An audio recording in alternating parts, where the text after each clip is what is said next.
আসসালামু আলাইকুম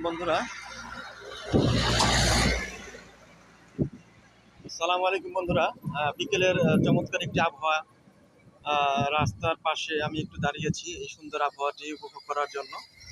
তো আকাশে প্রচণ্ড মেঘ। আহ, আর এই যে গ্রামীণ এই রাস্তা, এই রাস্তাটি মানিকগঞ্জ জেলা থেকে ঝিটকা হয়ে একবার পাটুরিয়া পর্যন্ত আপনি চলে যেতে পারবেন। খুব চমৎকার একটি রাস্তা।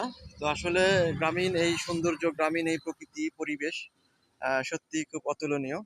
তো আপনারাও চাইলে আমার মতো গ্রামীণ এই প্রকৃতিকে উপভোগ করতে পারেন। সেক্ষেত্রে অবশ্যই আপনাদেরকে আমাদের জেলা মানিকগঞ্জে আসতে হবে গ্রামীণ এই সৌন্দর্য উপভোগ করার জন্য।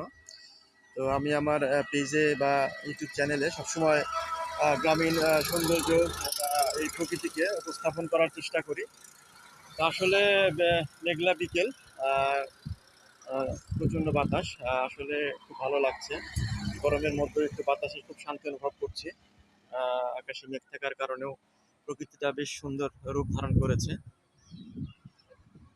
তো আসলে গ্রামীণ এই জীবনে শহরের ব্যস্ততম সময় পাশে আপনি যখন গ্রামে আসবেন অনেক শান্তি অনুভব করবেন। তো আমার পাশে এই চমৎকার এই হাইওয়ে দিয়ে প্রতিনিয়ত গাড়ি ঘোড়া ছুটে চলছে। খুব চমৎকার একটি বিকেল। আহ, আশা করি আপনারা সবাই দেখতে পাচ্ছেন, সবার কাছে বেশ ভালো লাগছে। আকাশে মেঘ ডাকছে, জানি না কখন বৃষ্টি চলে আসে, তারপর আপনাদেরকে বৃষ্টির ঝুঁকি নিয়ে হলেও এই সৌন্দর্যটা দেখানোর চেষ্টা করছি।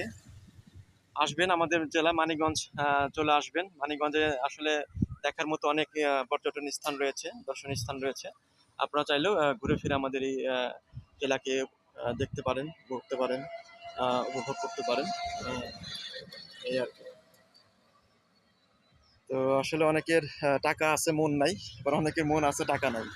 তো আসলে মনের সুখটাই বড় সুখ। মনের দিক দিয়ে যে ধনী সেই প্রকৃত ধনী। তো আহ, মনের এই শান্তিটুকু আপনি অবশ্যই গ্রামে পাবেন। গ্রামে যে প্রকৃতি, যে সৌন্দর্য, যে অনাবিল শান্তি, সেটা আপনি আপনার মনে অনুধাবন করতে পারবেন। তাই সবাইকে দাওয়াত রইল আমাদের জেলাকে ঘুরে দেখার। সকলেই ভালো থাকবেন, সুস্থ থাকবেন, আহ, প্রকৃতির সাথে বেঁচে থাকবেন। আহ, সকলের সুস্থতা কামনা করছি।